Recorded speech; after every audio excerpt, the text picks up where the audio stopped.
This is Women Talking Mitzvot, brought to you by Deracheha and the Stella K. Abraham Migdal Oz Women's Beit Midrash as part of their commitment to bringing women's spiritual worlds into halachic discourse. This entire podcast series has been graciously sponsored by Sigal and Zach in honor of Women's Talmud Torah, Women's Halacha Study, and in merit of Am Yisrael. All of these episodes draw on the rich sources and discussions of women and mitzvot on Deracheha.org. This conversation touches on halachic aspects of counting the Omer, as well as meaningful ideas behind the mitzvah. Hi, Shana. Hi, Yosefa.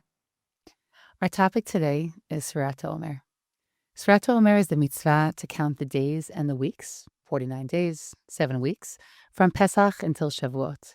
We call it counting the Omer, counting the sheaf, because we begin it on the second night of Pesach, which is the halachic day when the barley offering, the Omer, was brought in the Beit HaMikdash. So really, it's counting from the Omer, not counting of the Omer. And it's important for me, at least, to emphasize that this was originally really a happy and uplifting time of the year, a time when we remembered our redemption from Egypt and then counted with anticipation towards Shavuot. We're looking forward to Matan Torah.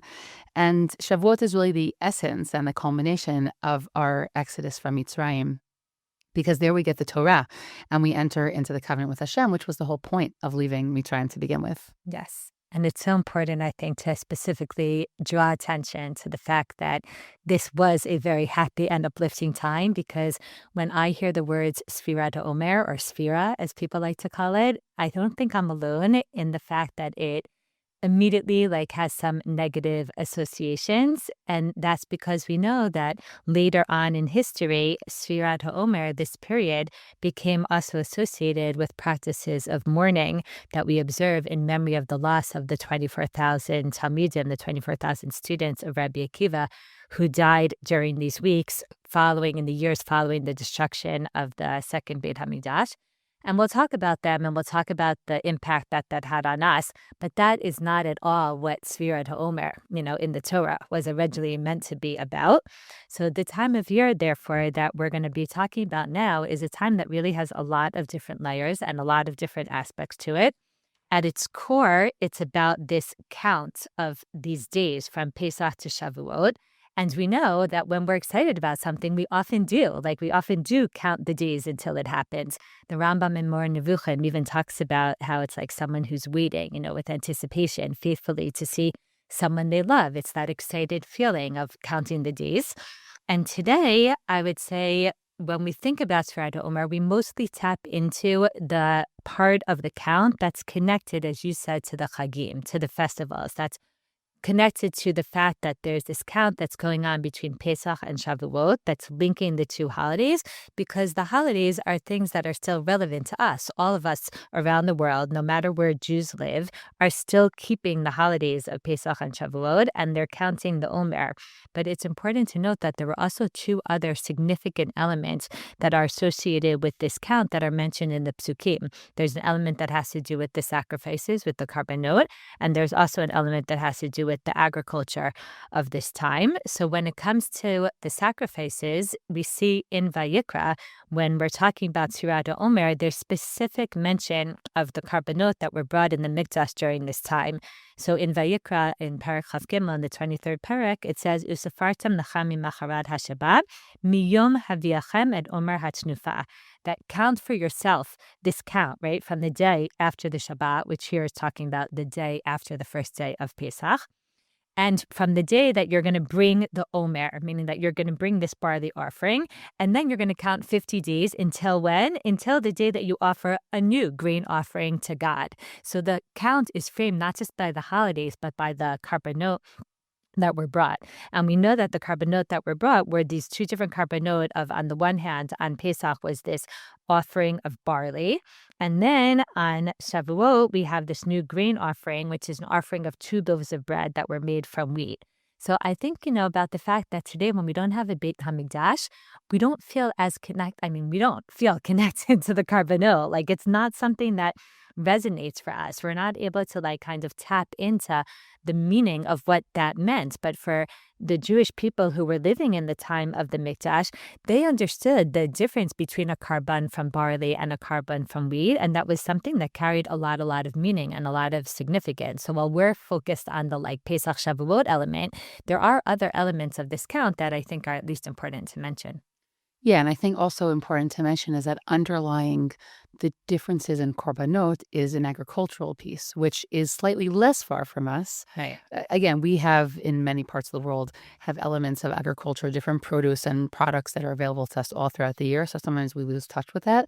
But you've already touched upon the fact that there's a very big switch that happens between Pesach and Shavuot, and that we have the barley crop is the piece that we're bringing in Pesach time, and that shifts when we're able to bring a wheat offering around Shavuot.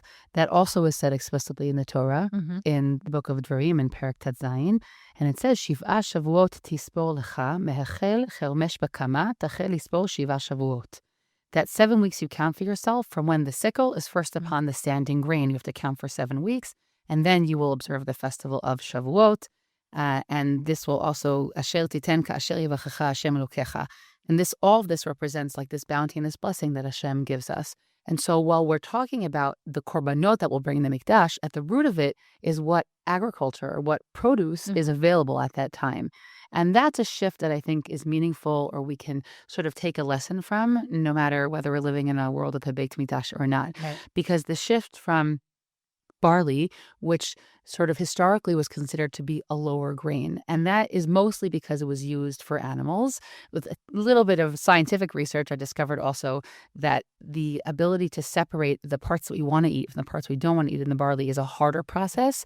And therefore, it was easier to give that kind of grain to an animal as opposed to wheat, which has always been something that's easier to process, right? So today we have highly processed wheats or things like that when we get to white grains. But those are two different kinds of processes. And so the barley was considered to be like a lower kind of grain, which I think is significant. Less refined. Yeah, less refined. And it's significant because that represents, it's very much aligned with where we were Pesach time, right? We were a less refined people. We were coming out of Egypt. We were, if we take the language of Chazal, in Memtet Sharei Tuma, we were kind of like in our lowest level of purification. And as we go through these 7 weeks and count this time, we become a little bit more like the refined wheat, right? We become better versions of ourselves. We become better able to enter into a partnership with God. And so that is a very deep connection, both between the agricultural side and I would say the Chagim side, even in the absence of the Korban piece. Because agriculturally, the barley ripened weeks before the wheat did. So, right, that's not something that we're necessarily accustomed to thinking about when we go out and we buy our bread or our flour in the store. But for people that lived in an agricultural society and were farmers, so they very much understood the significance also of that move from the barley to the wheat because they felt it. They went out to their fields and they saw it. Yeah. And the other piece that's significant halachically, and it's in addition, I would say a Torah addition to the piece about agriculture, is the fact that the Omer offering becomes the matir, becomes the allowance to then participate or utilize the new wheat, what's called the chadash, the new wheat crop of that year.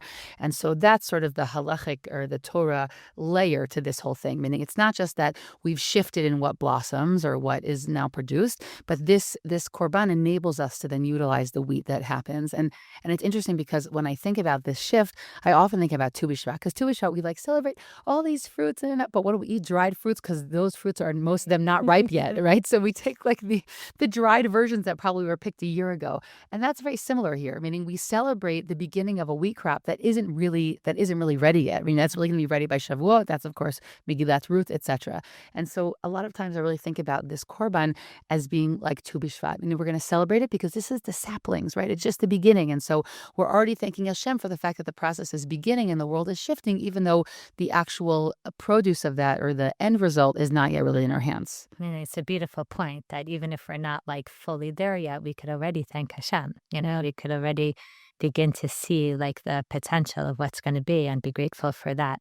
I will say that I do feel a shift in myself living in Israel that I am a little more aware of the agricultural calendar than I was. Having my strawberries now, I'm very excited. Yeah, exactly. Because like the fruits here are very seasonal. And when the fruit isn't in season, it's sometimes really hard to find it, or you can find it, but it's much, much more expensive, which is very different than the supermarkets that I grew up in, where like basically all year you were able to get everything. Because in the United States, they were drawing from markets around the world. And it's somewhere, it's Somewhere in somewhere. Mexico, they were still making star fruit on January. Exactly.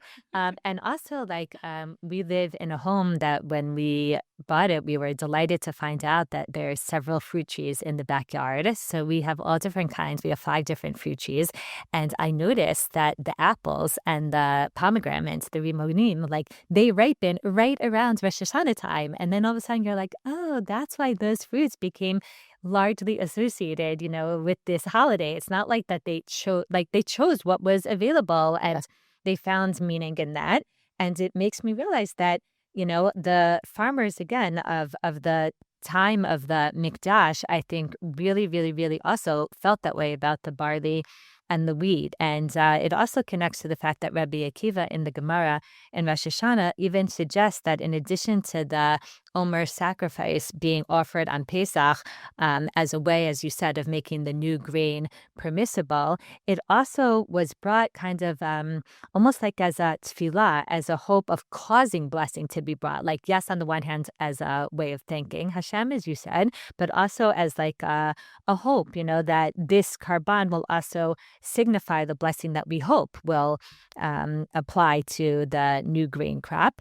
And I think, just taking a moment to think about these things as we maybe, make our challah or prepare, our different foods or whatever, and could help us also connect and really understand some of these other elements of the count of Sefirat Ha-omer that are not always forefront in our minds. Yeah, I think in general, whenever we connect more to the agricultural elements of the world, they're much more related to our daily life than we often realize. Meaning you're mentioning just in the, oh, well, this is why we have that fruit for that holiday, which is also important. But there are so many elements about the way that the natural world functions that we've kind of lost touch with that deeply impact our mood, how we behave. Like there's so many layers there that I think are really important, and it's moving when we're able to discover them. I actually just wanted to focus for a minute, Shayna, on the actual act of counting, which I think is an interesting it's a prominent element of this time period. You mentioned earlier this piece about the Rambam about waiting to see someone we love, right? That we count up in this time period, which is a unique element of the count, right? Usually we count down to things, or when you were talking about counting before, I was thinking about this whole, I have no idea if this is a phenomenon in the States as well, but the countdown to like weddings, and then you hold up a sign with the number. Yeah, lots to say about that phenomenon. Okay. But anyways, we usually count down. So here we famously count up. And that immediately brings to mind 2 other halachic counts or Torah counts that we have that I think it's interesting taking a moment to think about which of those is the Omer actually more parallel. So other counts where we're counting up. Exactly. We're counting up to them. Yeah. So the first is the one that's also agricultural, which is the Shemitah and Yovel cycle, right? So the Shemitah is we're counting up to the 7th year, and that's a sabbatical year. And then the Yovel is going to be 7 cycles of that Shemitah cycle. And there we also count up. And that count is often considered to be a count that's associated with Kedusha, right? When we talk about Kedusha Ta'aretz, that we're getting to this year, we're going to have an elevated level of Kedusha. And so that's a count up to get toward that space. And I would also say that in that kind of count, we're not necessarily looking to get past something. I would even say the Shemitah year has certain challenges to it. So we're not necessarily looking to race to get to the Shemitah year, even though in an ideal sense, there's a lot of elements to the year that are very, very special. But we're counting up in a way that I would say is paced and is patient to a certain degree. And when we fall upon that particular year, then we enter into that world with all the stipulations that it requires. We didn't say we're counting up, but not, as you said, to like necessarily get somewhere as much as to recognize like each year has its specific significance. So in the different masers that are brought, exactly on what year we're in. So like it's a count that's noting, oh, we're in year 2, we're in year 5. It's almost like a counting of presence. You know what I'm saying? It's a counting of being present in that particular year. This is where we are. Let's note the point, at which we find ourselves. Exactly. And the other count that is familiar to everyone is the count of tahara, of purification, right? We have the concept of A zava, a woman who has non-menstrual bleeding for 3 days or more, has to count 7 clean days. Now, that's a halacha that's familiar to all women because in the way the halacha developed, all women, even when it's menstrual bleeding, are also counting those seven clean days. And this also is a count up, and you count from 1 to day 7, and then a woman can go and immerse in the mikvah. And I would say this, safe to say that I think often we're happy to move past the count, right? We're in anticipation to get to the end of the 7th day. And so we're in anticipation of completing that. Now, this idea, the Zohar brings us up about the comparison. Now, let's bring this back to the Omer and see where this brings us, right? It already compares this Zava count to the Omer. And I'll just read a few lines. It's in the Zohar Parshat Emor. כמו האישה שכאשר פסקו ממנה דמים של טומאה, לאחר שפסקו ממנה מה כתוב, וספרה לה 7 ימים. Okay, so it says just like a woman who, after she's finished bleeding, has to count for 7 days. What did it say? And she should count for herself 7 clean days. כך כאן, כיוון שנכנסו ישראל בברית עם השם, פסקה מהם טומאתם, ואמר הקדוש ברוך הוא, מכאן ואילך ספרו לטהרה. So here we have the parallel being made that what's the comparison? We're about to enter into a marriage with God, right? We're about to be reunited with God at Har Sinai. And so just like the woman in anticipation of the couple reconnecting, so too here we're going to be counting up in anticipation of connecting with God. It also connects back to what you said about the purification process, that if Bnei Israel were on a lower level of tahara when they came out of Mitzrayim, they had to go through a process to become ready and pure enough to receive the Torah, which is in essence like that process of Shiva Nikim. You're counting those 7 days to become Tahara at the end of it. Yeah. And if I just sort of bring this back to the specific Omer piece, I think we really see that there is a connection to both, right? We both have, as you said, a connection to the Zava, of that counting up for a purification process, which connects more to the historical piece of Matan Torah. Mm-hmm. It almost feels like in elongation of the Shloshet Yemei Hagbala by Har Sinai, where we know that in those 3 days of preparation that men and women separated from each other in order to be able to receive the Torah. It a little bit feels like elongating that idea, but it clearly also echoes the agricultural cycle, right? Mm-hmm. We just said that the agricultural piece is a very significant layer of this time period. And so it both seems to be accounting up for Kedusha and maybe accounting up L'Tahara, depending on which layer of this time period we're looking at. Mm-hmm. And I also appreciate that sometimes when we're counting, as you said, like sometimes we're counting towards an end goal, like we just want to get towards the end. And sometimes we are counting so that we actually pay more attention to the process. And for me, I'll say by nature, I think people who know me, they don't even have to know me so well to know this about me. I'm the kind of person who likes to get to the end, like if you would do some kind of personality assessment on me, I'm like the person who likes to get things done and check things off and, complete processes and have closure. And it's harder for me to be in the process. But as I have gotten older, and honestly, life has gotten more complicated, and you can't just knock things off like that because they take time and because you have to give things the attention that they deserve. I've had to learn to be more in the process. And there's something here about the Sefirat Ha-omer that has both elements, as you're saying. Meaning, on the one hand, we are counting to get towards an end and we want to get there and we want to receive the Torah. And that's the big goal in mind. And that's great. And on the other hand, to just be present in the process itself of Sefirat Ha-omer is also, I think, something special.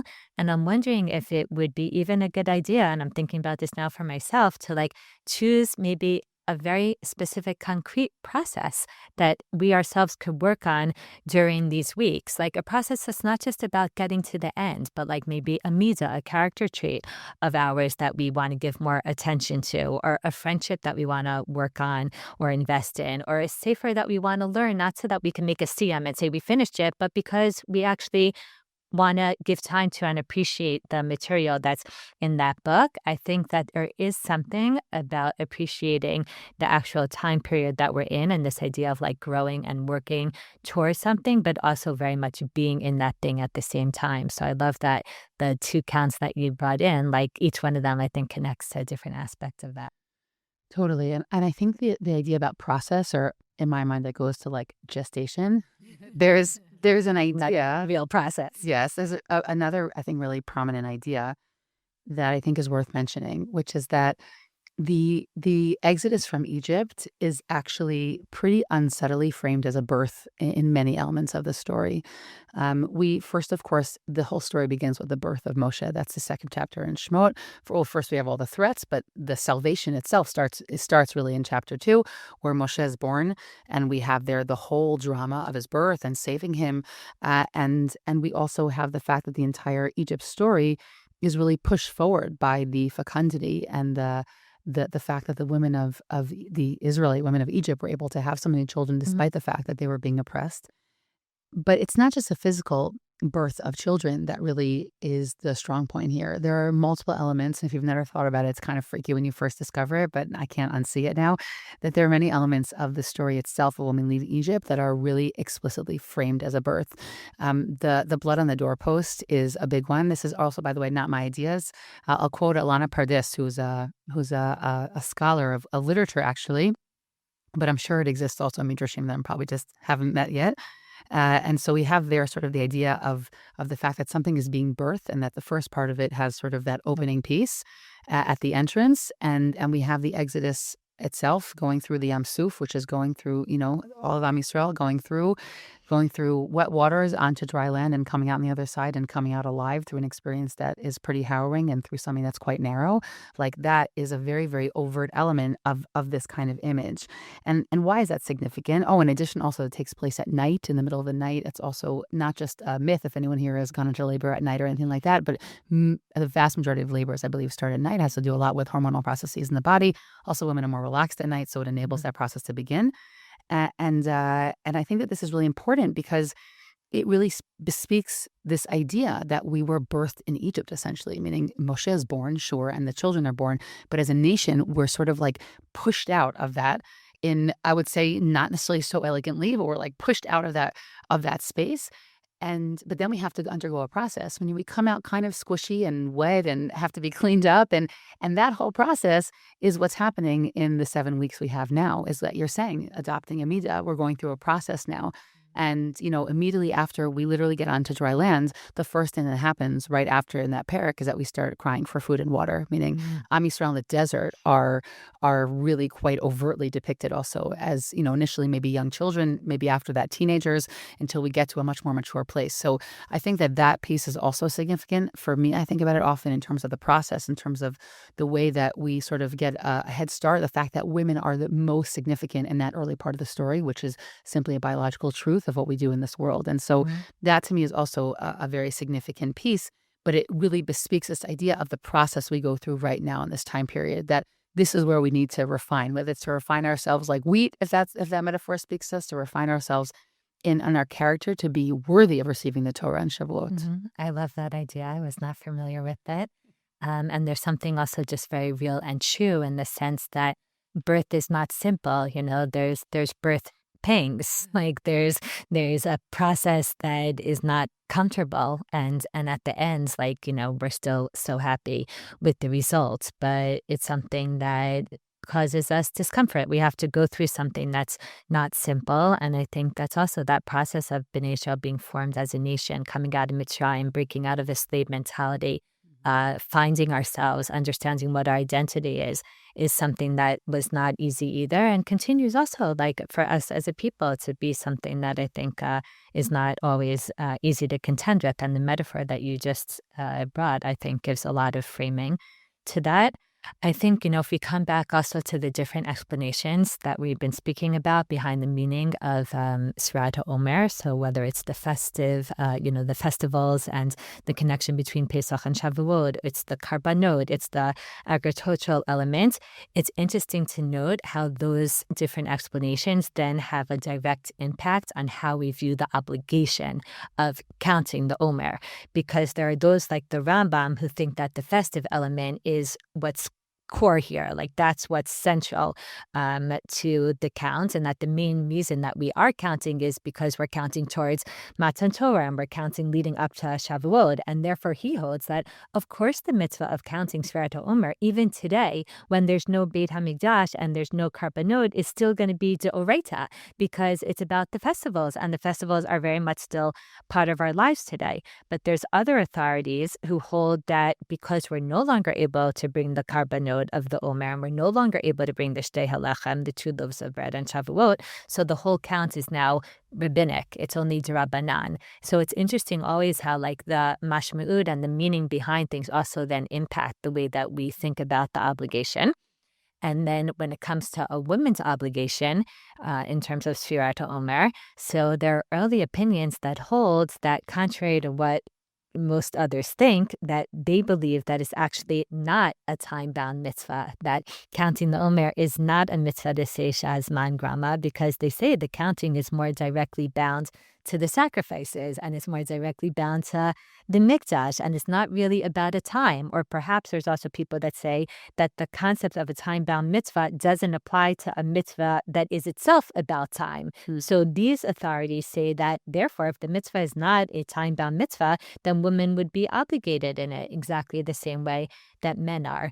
In practice, though, and I think, we understand this, most authorities believe that because the count has to take place during a specific season, during a specific time of year, they do consider Sefirat Ha-omer to be a mitzvah to say shazman grama, a time-bound mitzvah, and therefore most authorities hold that women are pturot, that women are exempt. And the Mishnah Brura even goes, to the place where he writes that it seems that in our land, women are not at all accustomed to count. Like he writes, not just that they're the pturot, but like this is something that they never really even, took on, or that many, many women, at least when the Mishnah Brura is writing, were not engaged in this mitzvah. Just one piece about the mitzvah say shazman grama element here. Sometimes I feel like if it's for 49 days straight, I don't know if we could still call it something that's time-bound. Like I feel like the definition has to expire at some point when it's so many days in a row.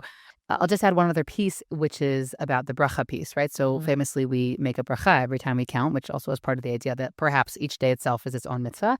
And we've already said in other episodes that Sephardi poskim are much more machmir on this whole topic of women making brachot when she's exempt from the mitzvah. And so in this case where we have, again, a bracha each day, that would possibly cause an issue. And the Ashkenazi poskim... Meaning she could still count, but yes, they would hold just like without a bracha. So that she can't make the bracha because she's doing it voluntarily. Totally.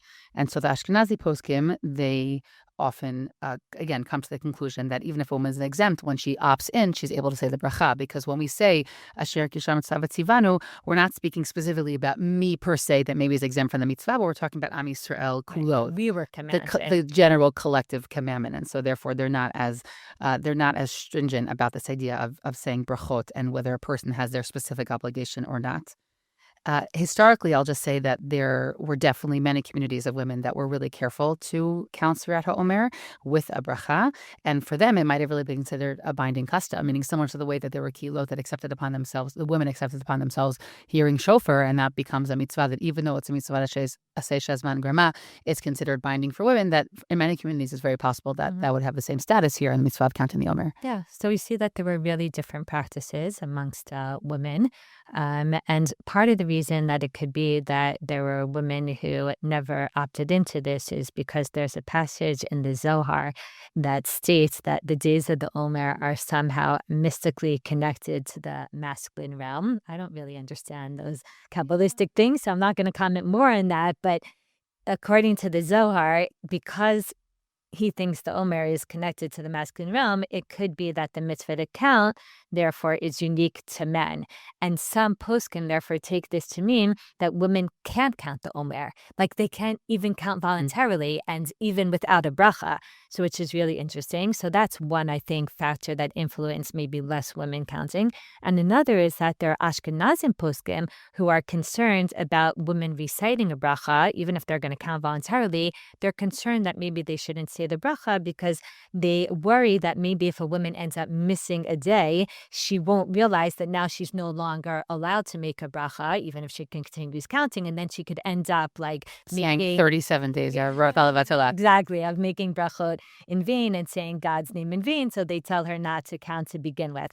Many other poskim, and I do want to emphasize this, do permit women though to count the Omer and to count with the bracha, and they don't raise this concern at all. And these authorities studies such as the Aruch HaShulchan consider women counting the Omer no different than women doing any other positive town bonds mitzvah, like shaking a lulav or other things, which they think are wonderful things to women to do if they can, even if they're officially exempt. So when it comes to the fact that there are communities of Ashkenazi women who don't count Omer at all and they don't even attempt to do it, it could be that just the fact that there were those authorities who were concerned about, like, what if they forgot the bracha and then they end up making. So even though many others don't hold like that, it could still be that just that like concern that was put out there in the world already had an influence and kind of like gave this scary feeling to women of like, don't even start, don't even bother because you don't want to come to end up saying brachot levatala. I think, and I mean, I guess this isn't surprising, we've spoken about this often, that I think it's nice that there are so many women of our generation, including of our mother's generation and grandmother's generation, who have now started to take on this mitzvah, even if it's not something that they grew up with. I personally know women who later on in life decided that, like, no, I also want to count. I also want to actually count. And whether they started on their own or they began doing it alongside a husband or with their children, what they discovered is that there's something that can be very meaningful and fulfilling to be part of a national count, because basically you are tapping into like a national experience. You're participating along with the rest of the nation in this feeling of like we are anticipating something. We are waiting for something. We are working up to something. And therefore, I think, this idea of counting could be very, very significant. And even if there's someone who follows the opinions that say that you shouldn't make a bracha, whether it's a Sephardi woman or whether it's, the Ashkenazi poskim who say like that still doesn't mean that you can't actually count the day and that you can't note the day and you can't know, like, hey, where are we? We're up to day 36, so there's X amount of time left. I think, that's something that all women could be a part of, whether or not they're going to do the actual specific act of saying the bracha. I want to share a spontaneous thought I just had right now as you were saying that, which is that there, I'm thinking about that Zohar, Mhm. about this idea of the masculine. Women are naturally always an account. Hmm. And I think that the idea that a count that's external to a person is a masculine makes a lot of sense in like the broader philosophical way. Okay. And I think Meaning they're attuned to their bodies and to their monthly cycle, and they're somewhere always in some kind of count, and therefore that idea of an external count is almost something more that might have mixed. thought is not even necessary, meaning it's external to them. Hold on, Hmm. that's not at all what I think halachically Okay. at all. But I'm just thinking about that as you were saying that. There's a lot of things to say to unpack that, but we'll leave that for Mhm. maybe for a different conversation. But I'll just want to be a consistent record, if not a broken record, which is that I don't. I think that it's great to opt into something that's so simple. Like, I don't see a reason to opt out. Do you know what I'm saying? This is it's sort of like low hanging fruit, this mitzvah. It's really easy. It takes very little time. And as you said, it makes you part of the national movement of what's going on in Am Yisrael right now. Like, to me, that's a win-win. I would say that if someone, was following the tradition of their family, which is that women never counted, and they feel that that connects them to Masorah, so, okay, that's something I understand. But other than that, I think that very often, and I've mentioned this before, and I'll probably keep mentioning it, the idea that there are those who talk about giving women exemptions creates an exemption mindset, which is a mindset of like, all right, like, I don't have to do that, so I'm not going to do it. And It's to like a me, soft bigotry of low expectation. exactly, like, just take a seat at the table, and I'll say something else here, which is I think part of what happens is that Sefirat Omer for men is counted usually at Mariv, meaning you say it after you daven Mariv. So I would say, instead of saying, oh, well, it's hard to remember, I'll be like, it's a great time to take upon yourself davening Mariv. I'm saying that truly. Poskim that we're concerned that women are going to forget, we're probably concerned because many, many women traditionally didn't daven Mariv. And that's true. They didn't. We had to flip it and say, so at least for these weeks, daven Mariv, and then maybe Daven you'll Mariv, you remember. don't forget. It's right there in the next page at the end. You know what I'm saying? Meaning it's a natural part of Mariv. And yes, there are many reminder systems, and you can put a reminder on your phone, and there's all these online movements, and there's a million really sweet ways that people are reminding themselves now to count the Omer.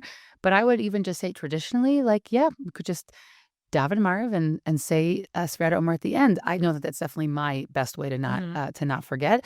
And I will say that there were years where I literally was out on like day 2 or 3. Like that happened to me. Okay, and there's In different. Israel, sadly, you could get out on day one because, like, growing up in America, that first night of counting the Omer was at the end of the Haggadah of the second Seder, So, like, you finish the second Seder, and it's like, if you hadn't said the Omer in shul, it's like a reminder for the women who maybe weren't, at Mariv to, but if you don't have a second Seder and it's Motzei Chag here, and the men maybe who are in shul davened, and there's a woman who's at home, or maybe doesn't usually daven Mariv or whatever, or does daven Mariv, but she isn't in that Not in time the, space. she's not So, remembering like, yet. all of a sudden, the first day, you could It happened to me. So, It like, happened to me. in Israel, even more so, I think we really need to, like, put in place whatever reminder system you're gonna use to, like, have that going already, the second night, which is Motzei Chag here. Totally. Yeah. And I just think like it's just a good opportunity to like count in, make ourselves count, be part of the count. Like I think it's a good opportunity.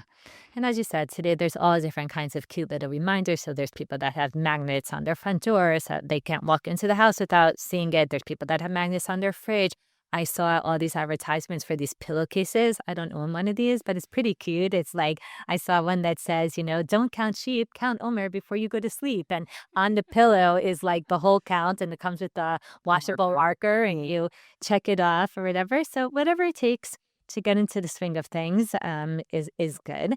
And in general, for me, like just the fact that we're sitting here and we're talking about this, I think is really helpful to like help put me in that mindset, in that headspace of like, right, this is a happy time. This is a time that we are supposed to feel excited because coming back to what we said at the beginning, unfortunately, we know that at a certain point in history, that unmitigated joy that really like defines these weeks became somewhat overshadowed, or maybe you want to say diluted, by the practices of mourning that we observe in memory of these 12,000 pairs of Talmidim, these 24,000 students who all tragically died in these weeks between Pesach and Shavuot, the students of Rabbi Akiva. Why? Because the Gemara says, Lo nahagu kavod ze lezeh, that they didn't treat each other with respect. Now, on the one hand, the fact that they died specifically during these weeks doesn't really seem to be connected to the historical time period of Sefirat Ha-omer. It's just when they died, and it happens to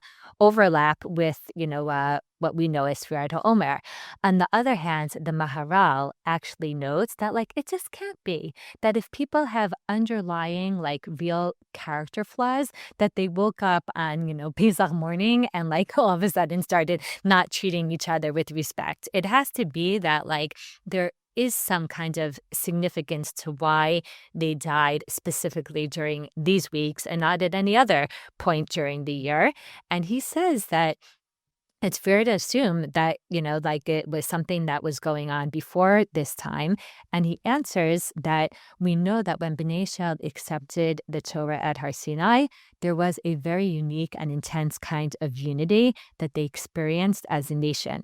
The pasuk in Parshat Yitro that describes Bnei Israel arriving in the Sinai desert starts off in plural. It says, Vayavohu midbar Sinai, v'yachanu midbar, that they came as a group. They came as a, nation to the desert, and they encamped there. But then suddenly it switches to the singular, and it says, Vayichan sham Yisrael, like as if it's talking about an individual. And it says, like, he encamped there, neged Hahar, before this nation. And Rashi and others, see that switch, and they note it. And Rashi comments, why all of a sudden is it talking in singular? And he says, Ki ish echad belev echad, because the nation really was like one person with one heart, meaning they were so unified in their excitement and in their desire to accept the Torah. And the Maharal learns from this that actually unity is therefore an essential and an integral part of what it means to live a Torah lifestyle, and that the Torah can't survive if it's not taught, or it's not learned, or it's not observed in an environment of ki'ish echad b'lev echad, in an environment of respect.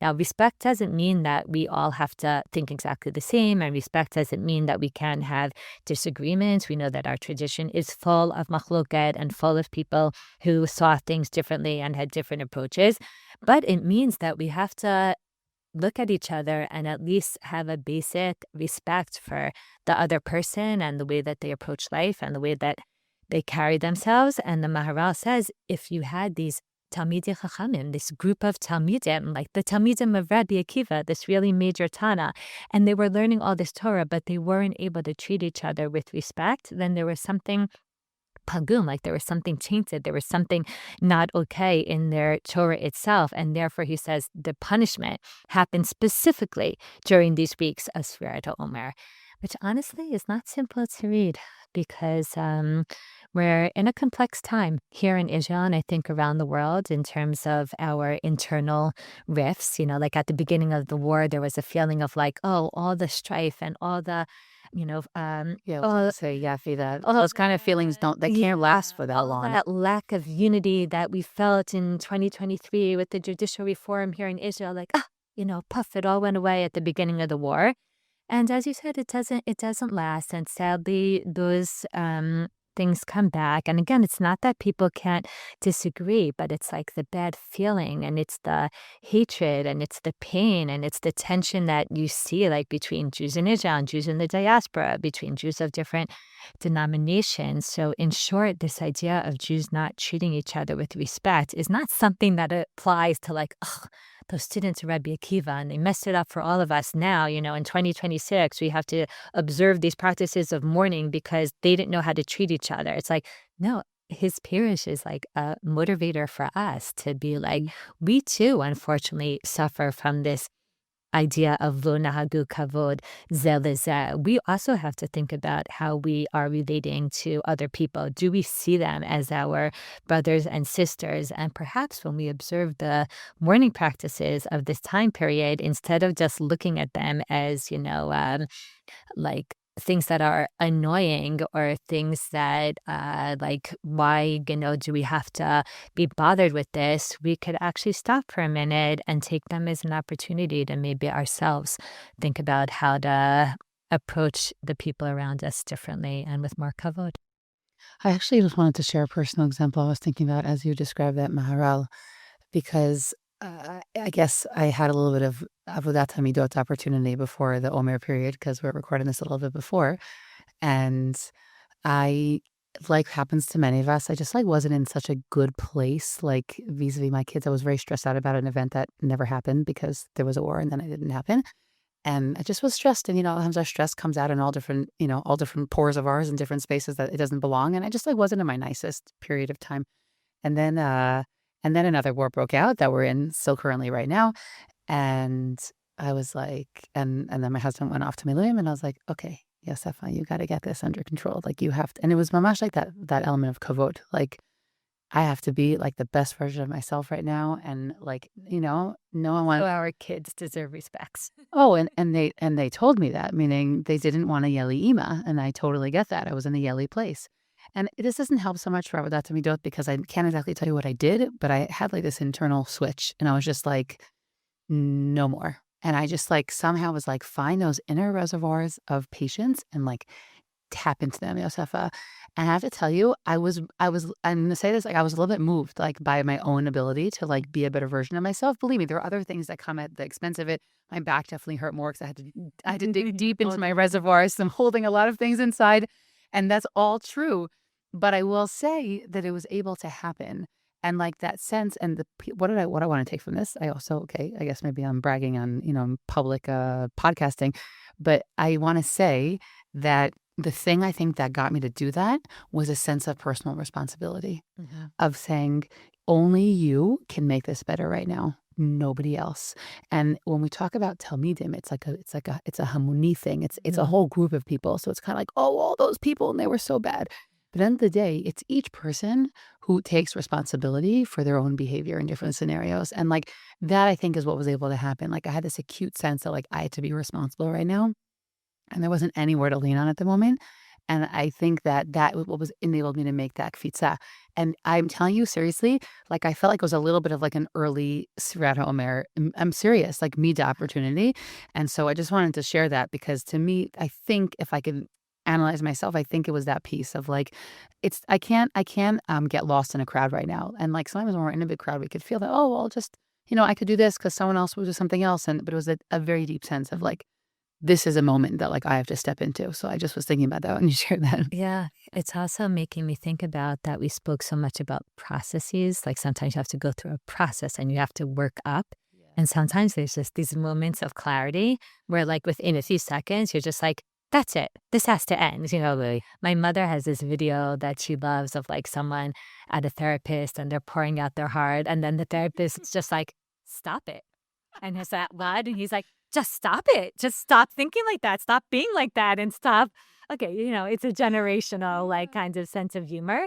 But maybe it's like sometimes that. Sometimes it's like, yes. just stop it. Yeah. Just cut it out, Shayna. Like enough. Like that. Or life doesn't allow you time to process, meaning so Sefirat Omer is a gift that we have 7 weeks. Yeah. Sometimes life says, show up now. Yeah. You don't have. Or sometimes we could look at it as like, okay, I just need to stop it. And now I'm going to use this time as a way to like really internalize that. Totally. A way to really make it real. But Yeah. the switch could happen in a moment. Yeah. So thank Totally. you for bringing and there's a lot of Torahs out there, by the way, about like right now. I think that's the first Tzidkat Tzaddik ever is in the book of Rav Tzadok.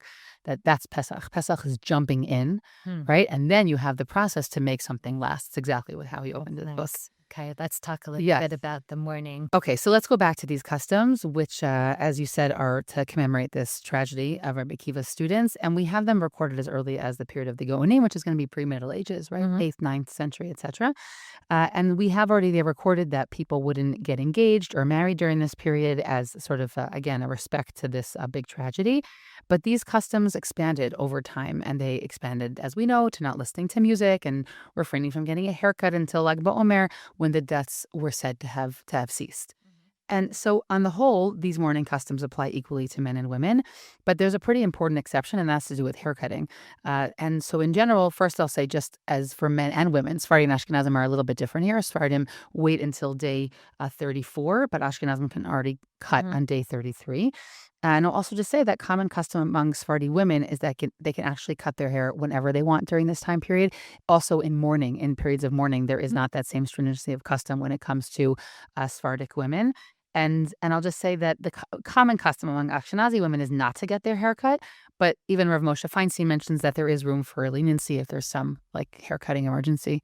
I exactly know what those haircutting emergencies look like, but I guess sometimes it gets overly out of control and people need an out. I'll just throw out, we're not getting into any of this because there's so much material out there that people could look up or whatever, but we know there's also different customs in terms of which days to observe the mourning, because we say that they died over a period of 33 days. Yeah. But some people do that from the beginning of, the Pesach to Lag BaOmer, the 33rd day. Some people started only after Pesach, and there's definitely different practices out there. Exactly. I'll also just add that a woman can remove any body hair that's not part of this custom of mourning, and definitely removing all kinds of hair or getting ready for mikvah. There's no question regarding that. And even though for men that is a significant practice for them. Exactly. And I guess I'll just say on a personal level, Shayna, to be really honest, I don't find that these customs have that much impact on my daily life, which is, we could say is a bad or good thing. But meaning I don't get my hair cut super often, and as a madrichat kalot, sometimes I welcome the break during this time period because it means that like I'm not rushing to teach anyone because no one's getting married right now. Sometimes it's actually a nice break from the wedding piece. And I will say that I do hear a lot from my husband. He hates having a beard, so this I hear a lot of complaining from him about the itchiness, etc. And I'll also just say, by the way, that also is very variant depending on how people have their customs about shaving on Rosh Chodesh or the shaving on Yom Ha'atzmaut, which is also a really big one. And, for someone going straight through, for a long time and depending on their beard growth, that could be very uncomfortable. But there's also variance in terms of the way we approach the other holidays in this period, which we'll come to in a minute. Right. Do people shave every Friday for Shabbos? There's all different kinds of, so like there are people who shave because they're going to work and they need to shave. So exactly. And the music piece also is a big range of opinion, like we mentioned in our 9 days episode also, is a big range of opinion about how stringent one, might need to be during weddings, and then it went like live music, and then there's a lot of people that don't listen to any music. And I grew up in a house like that where we really didn't listen to, our originally tapes and then our CDs and then whatever, music is, even if it was recorded.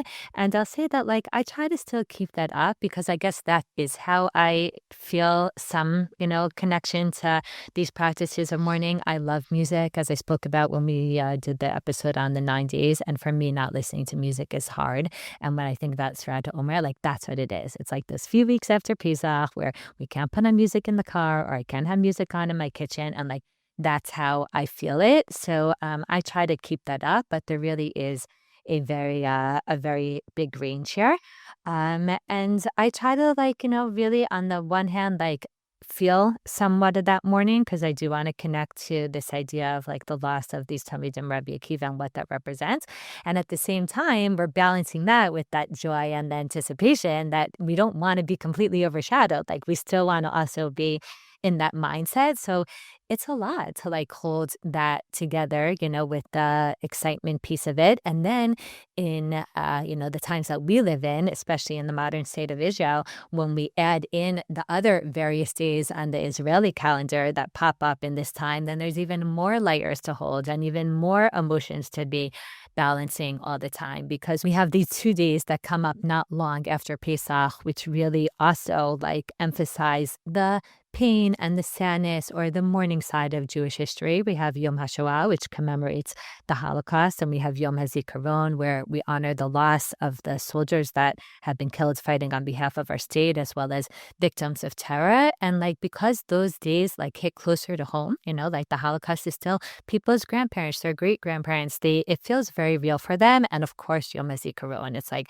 there's not a family at this point in Israel that doesn't have some connection to, whether it's within their own family, unfortunately, or a friend or a neighbor, like someone that they really, really feel their loss very, very deeply. So you're holding all that. And then you're also holding the immense happiness of Yom HaTzmaut, Israeli Independence Day, and of Yom Yerushalayim, where we honor the reunification of Jerusalem in the Six-Day War in 1967, which are such powerful days. And it's just this feeling of like, intensity, like a lot of emotions, which I, on the one hand, like really, I appreciate intensity of emotion. Like there's something very powerful about living where you feel everything very, very deeply. And on the other hand, sometimes it's just too much. Sometimes it's just a lot. And certainly when we're trying to hold it all at once. Yeah, totally. I mean, I think it's just worth saying that sometimes, as you said, we can't hold it all. Like, and sometimes it's we can't tap into all that, or sometimes we need to opt out of something. We need to, This one out. yeah, opt out of that day. I mean, I think we all do that all the time, whether or not we like admit it to ourselves in that way. And I think that that's really okay. I would even just say, even without additional holidays or commemorations or things like that, on a daily basis, we're all holding multiple spaces at the same time, right? We function in different ways as a parent, as a child, as a sibling, as a friend, right? And as an employee, as an employer, like we're constantly holding different spaces within ourselves. And some of us are better at that kind of parallel living, and some of us maybe and don't even think about it like that. And it's just like we, gracefully move from each of those spaces to the next. And for some of us, those things are more difficult. And I think that it's really okay, especially in the years we've been in, which are so draining and so intense, that it's really okay to be like, this is something that I'm not able to hold right now. And in that way, I want to sort of recall you had quoted a name from Amital, but I actually know from somewhere else. But the idea of v'kov Hashem echalifu koach, this idea that we can tap into, if we don't have koach, then we can tap into somebody else's energy, right? If we are not able to bring that in. And to me, what's I think the biggest salvation almost of this time period, as we're saying, has so many layers to it, is the fact that when we come to these national days, whether it's the Yom HaShoah or Yom HaZikaron, Yom HaTzmaut, that sometimes we can be a spearheader of our own, programs in our own yishuvim, or our own communities, or our own shuls, or whatever. But sometimes we can also just be like, today this year I'm going to lean into what the community or what the nation is doing right now. And that's like, to me, something that's very powerful, definitely within Israel. And I think also outside of Israel, if it's in a shul setting, in a communal setting, I think that's the gift of living in a community, is being able to like community will tap carry into it. Yes, Yeah, the community will carry it. And even if like on this particular year, I don't feel this emotion as much, or I'm not relating as much to this particular experience or this particular day, there's something on the national level. Yeah, like a net, Yeah, that holds that's us. really like holding us through it. I want to share that for me personally, I also have really found for a very long time at this point that looking to Rabbi Akiva and the attitude that he approached life with has helped give me a framework for being able to hold these different pieces, because I really, really connect to the personality of Rabbi Akiva, like to the point that our third son is named Akiva. And when people say, who's he named after? We're like, Rabbi Akiva. And they're like, no, for real. We're like, no, Rabbi Akiva. Like, we really, really, really appreciate his perspective and his world outlook, because what we see through a few different stories that are brought in the Gemara in his name is that he had this unmitigated, just positive approach that defines his life and defines his religious experience. So whenever he was confronted with something negative and with a difficult reality, he had this uncanny ability to be able to like kind of lift himself somewhat above the moment, a little bit like you were describing before, in that moment as a mother, but like lift himself a little bit above the moment and see something bigger, like see the broader picture. More than once, the Gemara tells us that Hein Bochin v'Rabbi Akiva mitzachik, that his colleagues, the other rabbis, were crying, and they would find Rabbi Akiva laughing, and they would say, "What's going on? Like we're crying over the glory of the oppressive Roman Empire. Like how could it be that they're being glorified while we're suffering?" And Rabbi Akiva would focus on the fact, well, if that's the reward that's given to people who are so evil, like what must lay in store, for those who are righteous? Or the other rabbis were crying at the sight of a fox trotting on the destroyed Temple Mount. And Rabbi Akiva saw that and was already able to envision the future redemption and the fact that there would come a time when men and women, older, men and women, would stroll the streets of Yerushalayim in a rebuilt Jerusalem. And time again, they would turn to Rabbi Akiva and they would say, Akiva nechamtanu, not just like Akiva, your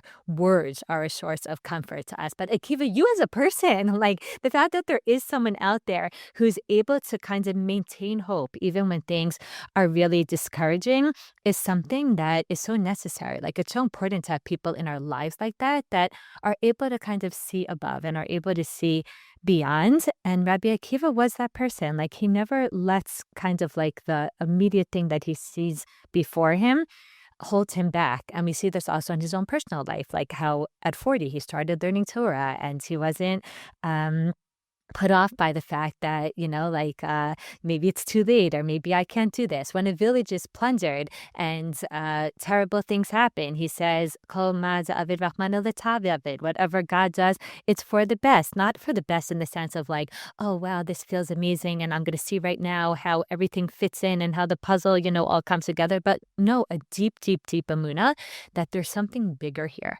that's something beyond us. And I think maybe we see it at its most poignant when he loses all of his talmidim. Because you and I know as teachers, imagine that not just that you lost all your talmidim, but you lost all of your talmidim because they didn't treat each other with respect. When you are the person, Rabbi Akiva was the person who said, "V'ahavta l'reacha kamocha, zeh klal gadol b'Torah." Like he was the person who really understood that the most underlying principle that we have in the Torah is loving and respecting, each other. And now his talmidim were taking scrupulous notes and writing down everything that he says. They haven't managed to absorb and integrate the main thing that he stood for. So you would think if that wasn't enough to turn someone off from teaching or make them feel like they're a total failure, what would be? And we would expect Rabbi Akiva to close up shop after that, or to give up or to despair. And yet the Gemara goes out of its way to tell us that he chose 5 new Talmidim and he started over from scratch. And the Gemara even tells us that it's through those Talmidim that the Torah Sheba'al Peh that could have been lost because all of these Talmidim, were no longer with us and they were holding so much Torah. It's through those Talmidim that the Torah ended up being able to survive and to be brought forward in this world. And it's because Rabbi Akiva, he didn't stop. And even at his own death, when he's taken out by the Romans and he is, combed with these hot iron combs, and he's one of the Asara Hamugid Malcha, one of the 10 rabbis that was brought out to be publicly executed, he doesn't see his death as a punishment. He doesn't look at himself as this victim. He doesn't even see his death as an atonement. He turns to his Talmidim and he says, Kriyat Shema.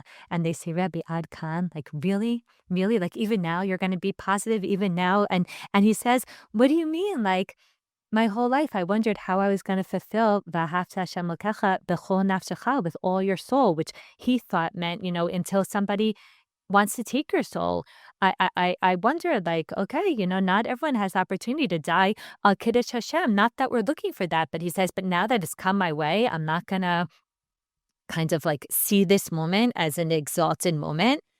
And there's just something, I mean, I'm so far from that place of being able to be positive all the time, but I do try as much as I can to draw from that strength and be like, no, it is possible to hold different things together when you step back. Because, like, when you're up close, so like two very different things, you're like, but when you step back and you see them as part of something bigger, right? Like, you could have a Holocaust and you could somehow manage to move forward and, found a state. You could commemorate terrible, terrible losses of soldiers and terror victims, and come nightfall, all of a sudden switch into this celebratory Yom Ha'atzmaut mode because how integrated the two are. And we can mourn the students of Rabbi Akiva, and we could observe like some of the practices that we were speaking about, and at the same time still understand that the time period that we're in is an opportunity kind of to develop ourselves and to connect to Torah. And I think that that I don't know, that perspective of Rabbi Akiva really, really, really, it really helps me.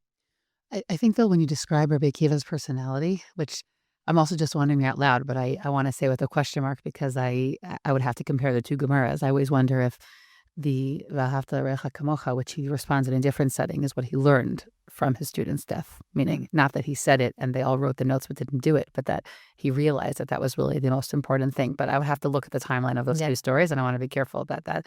But one thing I'll say about this idea of Rabbi Akiva is that Rabbi Akiva is Rabbi Akiva, meaning the regular people are not right. We have leaders for that reason. A leader is somebody who can look at a moment and rise above that moment. I was just thinking that it doesn't matter what the situation was, but there was like someone put out like a particular episode, and it was like something that was like uplifting, and like these past 2 weeks that was very not. And I was thinking to myself, that's like the real mark of a leader, because like I don't know, most of us are just trying to like get air right now, and so but the person who's able to, again, as you're saying, there be kiva, it's like to lift them up out of that moment and to see bigger, and in his case to see, because I look at Rabbi Akiva, it's also he sees opportunity. Yeah. It's like a positivity, but it's also seeing that this is an opportunity. I don't want to get too philosophical. I don't want to get too theodicy. Is it a punishment? Is it is it an atonement? But I just look at this as an opportunity for something else. And to me, that's really what often makes that big difference between, like, we need leaders. We need people who are able to do that, because most of us are not able to do that in many of these moments. And so that is really the uniqueness and why we really need people who can hold us when we can't necessarily hold all those pieces together. Yeah. And I think one of the things also, I think that really stands out for me in the Gemara about Rabbi Akiva when he sees the fox trotting on Har Habayit is he said to them, it's only once the nevuah about galut and the depths of the galut and the depths of the fact that like Yerushalayim will be like plowed under like a field, it's only once I see that really coming to fruition that I could really believe that the nevuot, the prophecies that we have about redemption, about geula, are also going to, one day be our lived experience. It's like he sees that one is kind of dependent on the other, or one is connected to the other. And if I come back to Sefirat Ha-omer,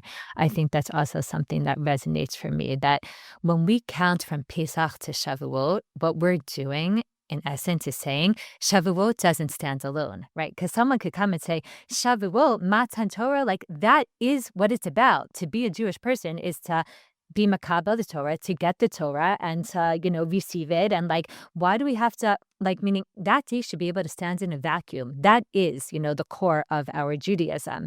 And yet what the Torah is telling us is like, no, you can't just arrive at Shavuot without connecting it to Pesach, because unless you understand that we were slaves and that Hashem took us out of Mitzrayim and that we had to go through a process and that he took us out of Mitzrayim, as you said, not just to be free people who could do whatever we want, but to become Avdei Hashem, right? It's not that, oh, we were slaves and now we're free and whatever. It's like we were Avdei Paro and he took us out so that we could become become Avdei Hashem.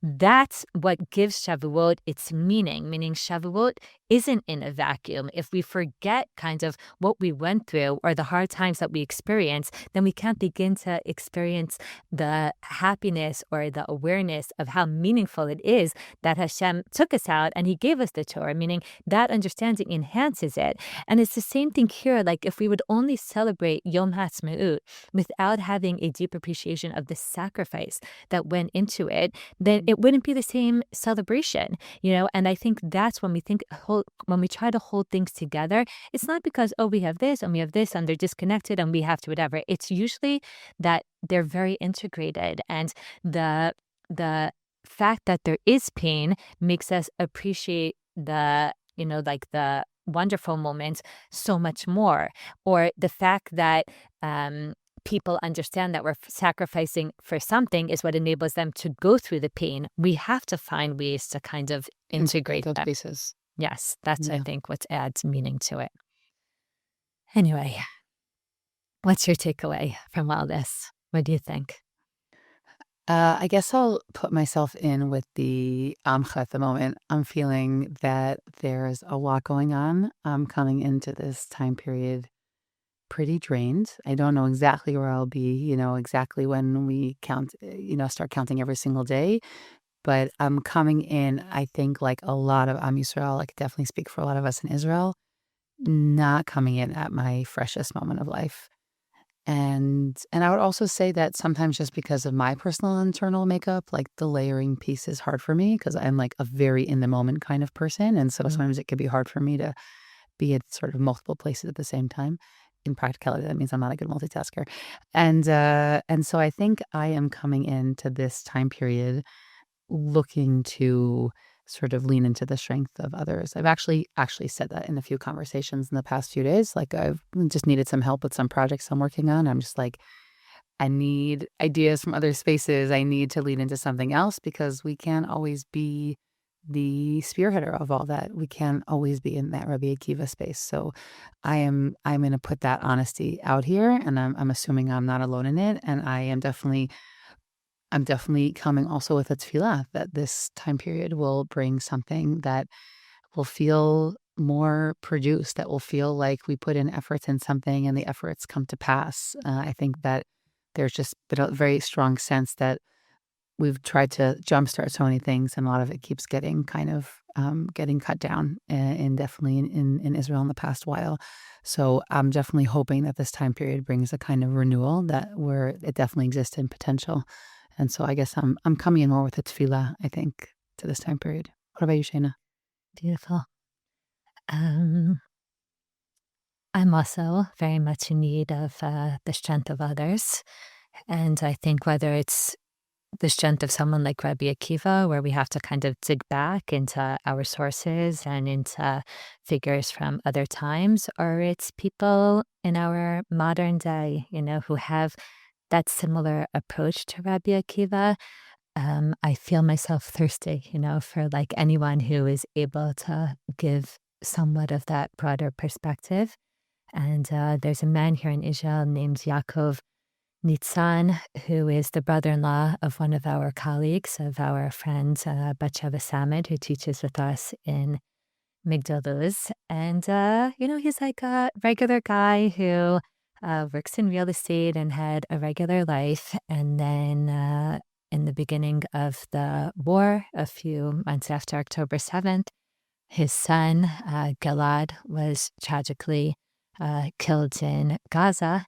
And he took that opportunity to found what is called Forum Hagvura, which is a forum that helps bereaved families and that gives a lot of attention to the soldiers that were lost, and the sacrifices that they made.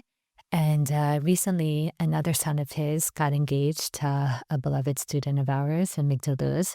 And he went to his ex accounts and he wrote about how we as a nation don't forget our pain. It's not that they're not still in pain and that they don't think about their son every day, but that we also don't let that pain stop us from moving forward.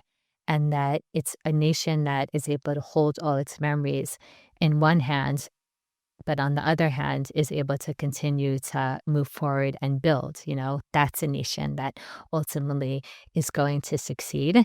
And for me, I'm just thinking a lot about Sefirat Omer and about those ideas and about no matter what, we keep counting up, right? So, like, maybe today was a hard day, but tomorrow, actually, we just counted a higher number. Like, we keep moving forward. We always have something to move towards. There's always a way in which we could grow. There's always something that we could learn. There's always something that we could work on. There's a way in which we could connect to Hashem. There's a way in which we could ready ourselves more. So even if today was hard, or even if today wasn't that day, there's always tomorrow. So I think that ability to just keep counting, keep moving, keep holding both is something that I really appreciate, and that gives me a lot of strength. And I hope with all that, we could come to our own Kabbalat Torah yet again this year.